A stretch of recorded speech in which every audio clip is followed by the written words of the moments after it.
Well, hello everybody. I feel like it's been a little while. I didn't do a LinkedIn Live last week for the week of Thanksgiving. And so, but I had a great friend of mine reach out to me, kind of a voice from the past, but someone who helped me out quite a bit. My first book, I really kind of went back and forth about that book. And Jim, Dr.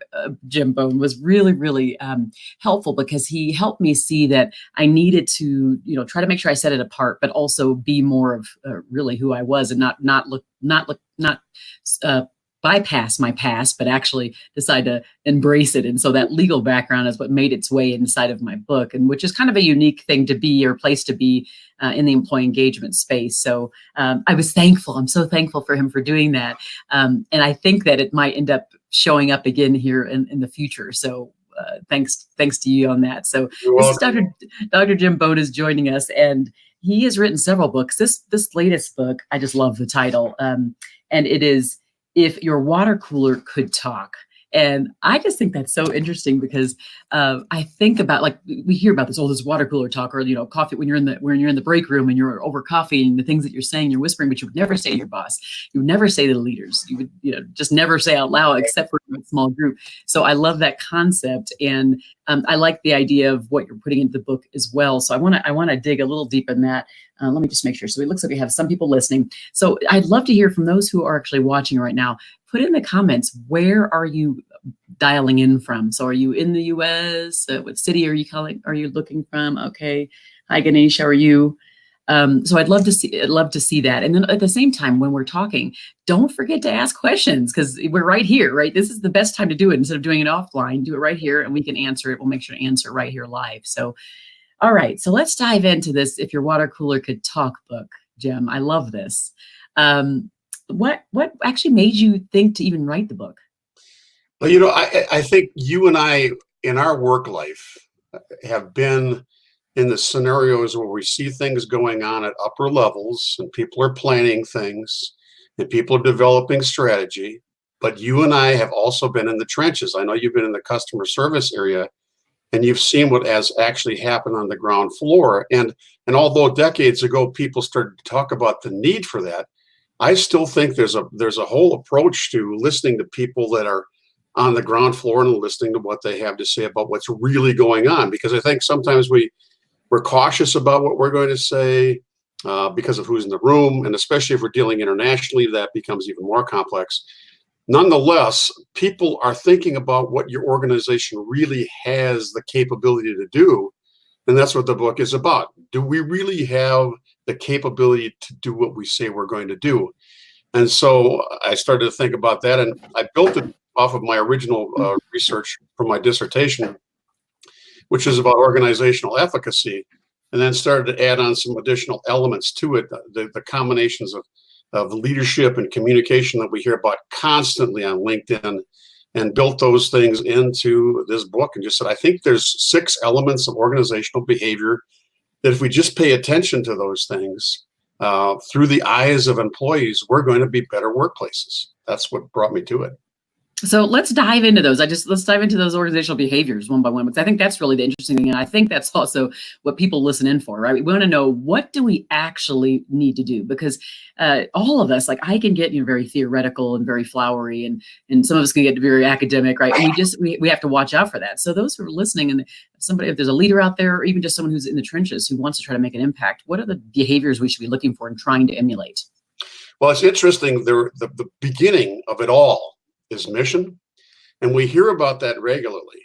But what happens with mission is it becomes sort of a rhetorical sort of symbol on a wall, or some sort of flowery language that executives use, and people will nod their heads and espouse that they know it. But when you get down beyond what I like to call the invisible barrier of middle management, people don't really know what that mission is. And more importantly, they're not even sure how they fit into it. Now, I'm not saying that every person needs to. I mean, I know there are some companies where people can identify and repeat the mission verbatim. But I think what it comes down to is, especially in this day and age, with the millennials becoming more and more predominant in management, people want to know their purpose. We hear about that all the time on LinkedIn. Somehow that mission piece, where we're going, has got to be number one. And it's got to be something that's believable and transparent and logical, so that people say, yeah, I know what we're doing. As one of the executives that I worked with, he was a brilliant guy, said, people expect us to know where we're going. I mean, that's profound. It is profound, yeah. and it's basic, but I think in the world where like some collaboration isn't always something that is fostered, and open-mindedness isn't, like, in discussions aren't always, and like value placed on each person as a human sitting at the table aren't always valued, then it's hard to get to that point that you're talking about, right? That we are all clear about where we're going. Because that means if we had the things I just described, then we would probably more often than not be on the same page. But because maybe one person might know their mission, but when you look at it holistically, when you're talking about from the organizational level, different people have different perspectives, and trying to get real clarity around that. How would you recommend getting real clarity around that mission for everybody in the organization? I think the things that I've always seen through the years that have worked very well is actually to either pick up the phone.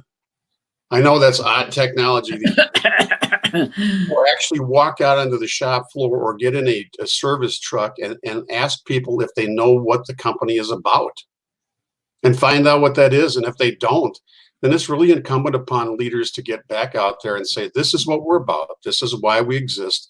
Here's our purpose in the world. This is what our mission is, whether it's based for human health or manufacturing or any of a number of things, but getting back out to people in those places that matter to me. I mean, executives will be able to espouse anything they can. But when it comes to people that are beyond that invisible barrier of middle management, you want to get out and talk with them and find out what's going on and ensure that they understand why they're part of your organization. Here's why. People spend a third of their lives working. If they don't know why they're there, they'll walk away and retire after 40 years and say, was that all worth it? As opposed to, with the company that I worked for, I knew I was there. We were there to take care of fire and security and safety and energy management. These were very important things and profound for the world. That needs to be proclaimed out into the trenches. It just cannot be at the management level. Yes. Yeah, that's so true. I think even more powerful, just like right here, right now, today, when you retire, and there's the 40 years later, it's also just when you look up and it's like 6 months in, a year in, 2 years in, you go, what have I been doing here? Right. Just in the moment, right? And so we can't undervalue that, particularly from my perspective, when we look at employee loyalty, that we want to know what they're thinking and how they feel like they're connecting right in the moment, right? Not necessarily looking hindsight. So I appreciate that. So, okay, and take me to number 2 now, the number 2 behavioral thing. The number 2 behavioral element is cohesion. Now, there again, if you look at LinkedIn, there are buckets of articles about collaboration and cohesion, but that is hard work. And I think sometimes we have this sort of mystical idea that people will naturally work together. I think people want to. I think people want to participate. But it's really up to leadership to ensure that people can work together well, to break down silos. And that's hard work. That is not something simple. I think we think it is, but it's really not. To make sure that departments are working together. And in the cases where people are not solving problems of working together, they need to be either coached or removed. I remember working with departments in some of the companies I was in that would just refuse to share data. Well, if you're refusing to share that, you're not collaborating. So not only are you not working on a mission, you're not collaborating, you're focused on the individual area that you have and refining and polishing that, but that may not be good for your entire organization. And so collaboration or cohesion, can we work together, is a big deal. In my organizational engagement scale, I talk about that at length. It's do my coworkers want to participate in communication? Can we work together? Can we solve problems together? It's more about we than me. Oh, it's interesting. As you know, a big part of the work I do is in the voice of the employee space. So I'm reviewing employee engagement comments all the time. And so I get to see lots of themes from different organizations and different industries. And that is one of the things that pops up. Is what happens often is we create silos for ourselves and inside the organization. Literally, sometimes it's just actual walls that are between us that are stopping us from seeing each other really as humans and then connecting. And then we also build in these barriers that make it harder to do the cross-functional collaboration. And so the organizations that get it are the ones that actually put in. They might have some guardrails, but in the end they have some open doors, and they have things where they kind of force collaboration. They do more cross-functional things, uncovering business issues and things. But inside those comments that I read, often what I see is there's a mistrust. There's a mistrust between the people, like them and their coworkers, and it's not as much. It's mostly because they don't know one another. They either haven't taken the time, or the culture, the environment doesn't permit this type of cross-functional collaboration, this cohesiveness that you're talking about. And in some cases, even like looked down, frowned upon if someone tries to step over this invisible barrier between people. Yes. So what I see, and kind of often my recommendation is, why don't you let these people like do different shadowing programs, or talent mobility types of things, where they're actually able to go in and peek in and sit in and watch what's happening with their coworkers. Because once they see that they actually are doing good work, and that good work actually does connect to the work that they're doing too, then they start to see there's some bigger thing happening, right? There's a bigger thing happening, and I'm part of it, and I'm an important part of it. So I love that element, that behavioral element that you have highlighted there. One other thing I'll tell you about collaboration is when people are successful together, it's a major thing in their lives. I worked on one team. We had 50 people doing a merger and acquisition. We met every day at 7 o'clock in the morning. And when it was done, we did a $250 million merger. It was brutally hard work, but we were thrilled with the accomplishment we had together because we were focused on the project and not just on our silo. It was a major achievement. Yeah, that feels so good to be doing things together as well. So, okay, take us now because I think you said you had 6. So take us to the third behavioral thing. The third one is the one everybody talks about, but no one wants to do anything about, and that is communication. I laugh every time I'm in a session where I'm talking with leaders and they say, well, it's all about communication. And I will not let them go. I dial down and I say, hey, look, what does that mean? Well, it's just about communication. I'm like, does that mean press send? Does it mean you've actually listened to people? Do they have a feedback loop? Can they ask questions? Are there two-way dialogues? I mean, communication at its heart is very, very hard work. And in our world today, we're moving so fast with so many things and getting sound bites. But to really know that Heather and Jim have had a connection of mind so that you know my expectations or I know yours so that I can move forward is hard work. And a lot of executives today will just say, well, it's all about communication, but to take care of that, that's ensuring. I really think managers should get trained on this far better than they do, because it's all about email now, maybe some IMs. But again, the old technology of a phone or meeting with somebody face to face is really critical to ensure actual communication took place. So do we know where we're going? Can we work together? And do we know what's going on? Those are the 3 right now.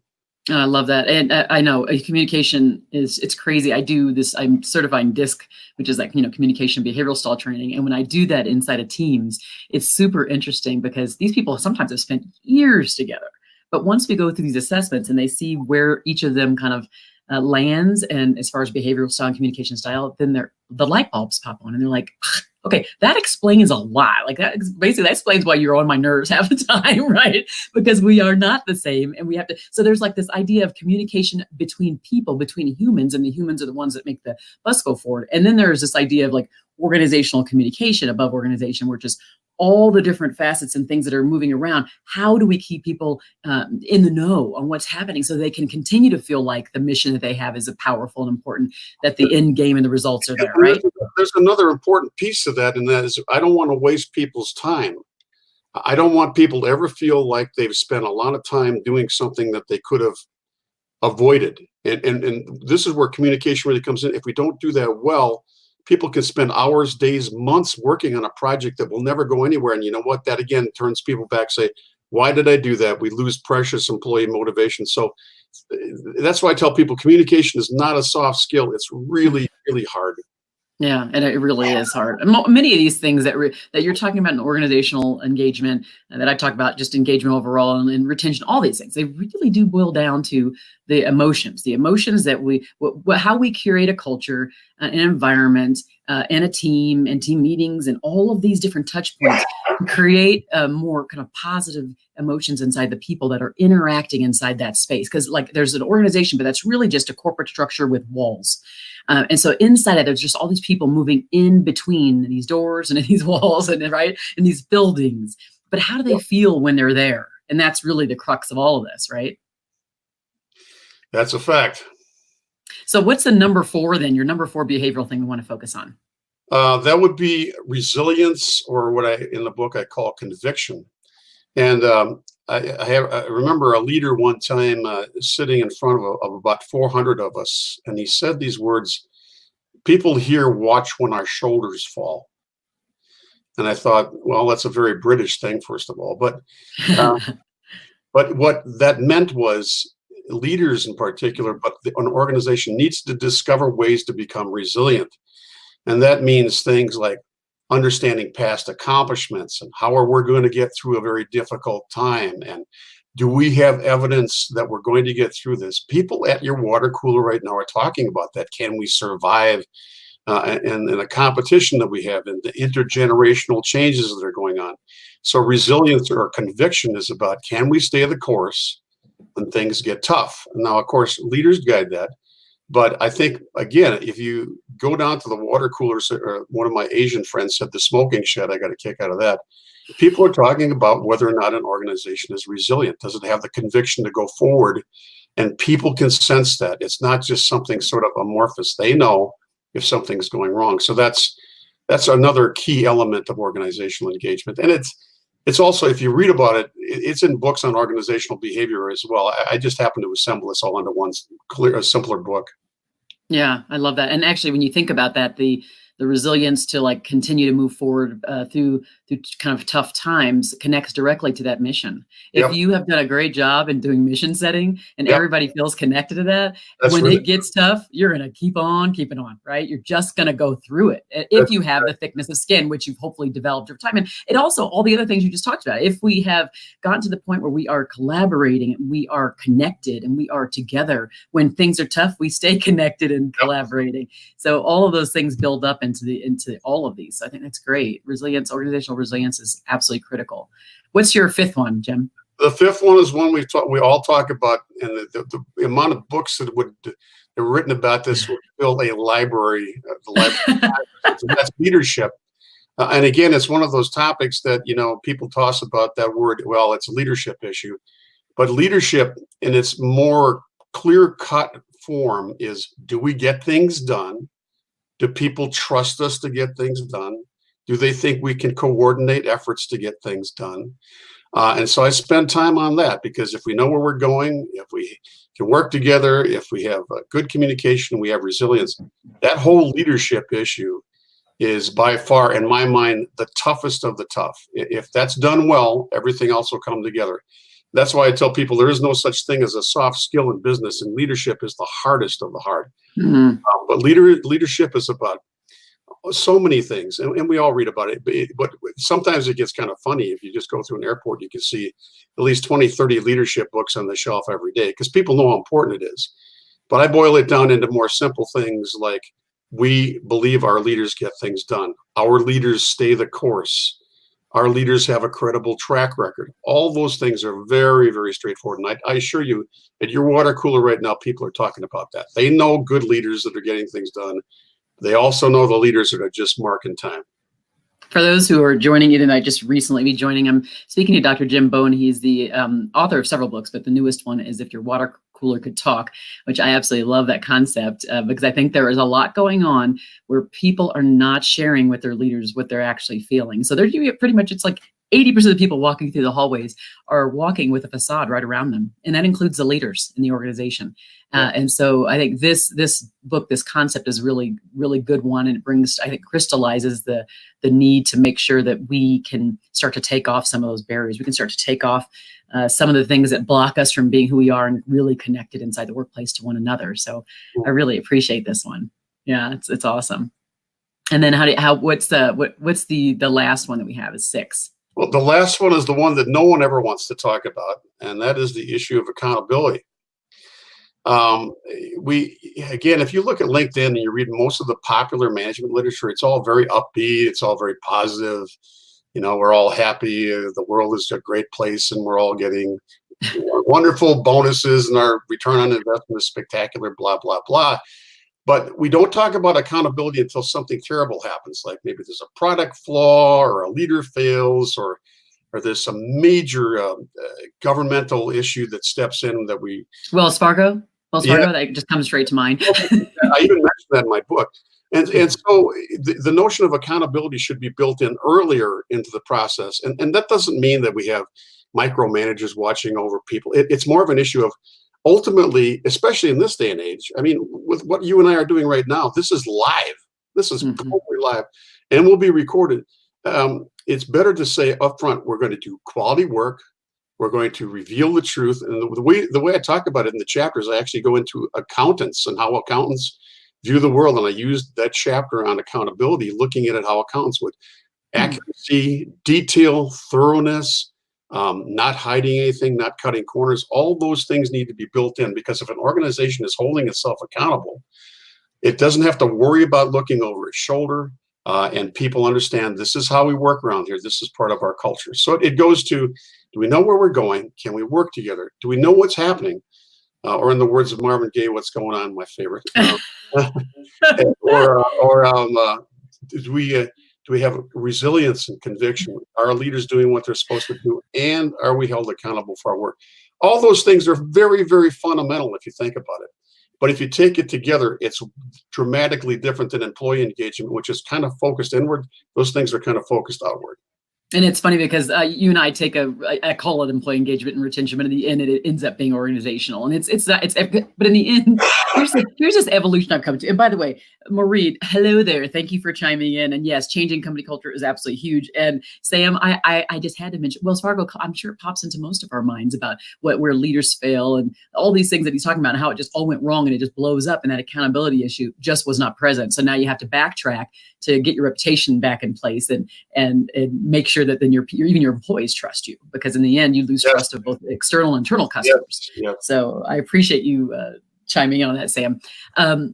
So I know I definitely think that when I talk about engagement, it really is about organizational, but I think each person is responsible as well. So like, again, there's organizations, but organizations, as you know, they are corporate structures. They are LLCs that we file a piece of paper for at the state, the Department of State in our state. And then we have the building that we either build or that we go and we rent or we lease, right? So that could be considered an organization, and there's a name and there might be a brand reputation associated with that.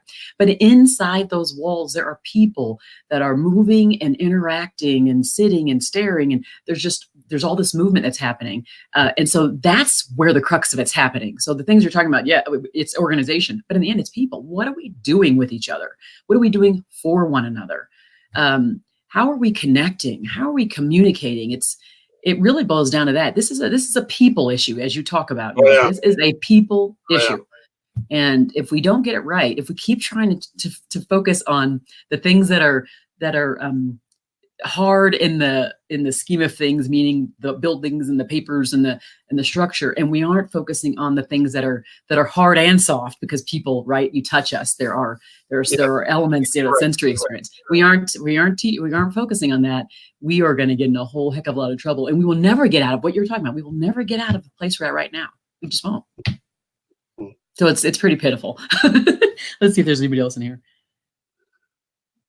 Awesome. Well, that's great. So, okay, I'm curious to know, how do you think, from your perspective, after writing the book, what do you think would be the most important thing leaders would learn from walking away from reading your book? What would be the kind of the most impactful thing they would benefit from? I think the best thing they can do is to continually change their culture from me to we, and work on that constantly. It's about us working together. It's about us communicating. It's about leaders saying we need to be connecting people constantly, whether in projects or in the work that they do, because that's the only way the organization will get more powerful. Now, we all know that. It's just something that takes an awful lot of effort to say, this is about us, not about the individual person. Now, that doesn't mean we shouldn't do good by the individual person. Clearly, I've done that, and I've taken good care of my employees. But the bigger thing for leaders to say is that do we know where we're going, and have we communicated that to people? You know, have we demonstrated the resilience? Have we held ourselves accountable? Have we demonstrated our ability to get things done? It's got to be looked at, because people come and go in organizations. So the organizational culture has got to be the sense of we're working together constantly, as opposed to just come on in, do your job, and leave. I think that's the dramatic difference. And I think the point, and actually Sam Callison, he brings this up in the comments. He says, and I dare say it usually starts with one person, don't you think? I think I agree with him, and I've gotten to the point where I agree more than I maybe used to.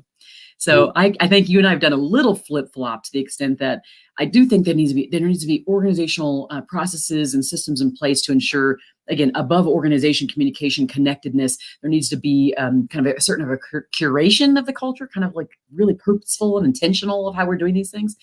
But I do think, as Sam says, that it starts with one. And even though people come and go, there's still those individual people, again, that are moving around that have a choice. Yes. They have a choice on how they connect, how they make people feel, how they relate to people. If they choose to actually interact on those cross-functional teams, are they going to sit there and just be lumps? Or are they going to actually, bring a lot of value inside the conversations? Right. I think you take all those 250 or 25,000 or 2,000 employees, and they each individually are making that positive choice to be really engaged personally in that process. It makes a huge difference. So I think we're both onto something. Right? I don't think there's an either or. I think you're right. I think, the only reason I'm focusing the book this way is just to kind of maybe take a different tack on it. But yes, both of us together are in parallel, because you're focused deeply on the employee, deeply on their loyalty and so forth. I'm just asking leaders to take a higher, harder look at those interrelated pieces, because I really think that's going to be the big difference in the next decade. Oh, I think it's fabulous. Again, I think bringing both of us together, both of those views together, is what's going to really make the biggest impact. And when it comes down to this idea of accountability, we all have to be personally accountable for our experience. We have to all be personally accountable for how we show up. And if the leaders do what you say, and they actually, begin to listen and start to take this to heart, and actually start to put structure in place right around this, the people inside there have to play. They have to play in the sandbox. So we want to make sure that everybody is fully engaged in the process. This has been great. I'm very happy that you just continue to write on these very important topics that impact us in the workplace. And thank you, Laquita and Sam and everybody here who decided to be courageous and comment. Thank you. We'll continue these, and thank you so much for joining us. This has been wonderful. Take care. Thank you so much. I appreciate it. Have been very kind. I thank you for your time. No, you're welcome.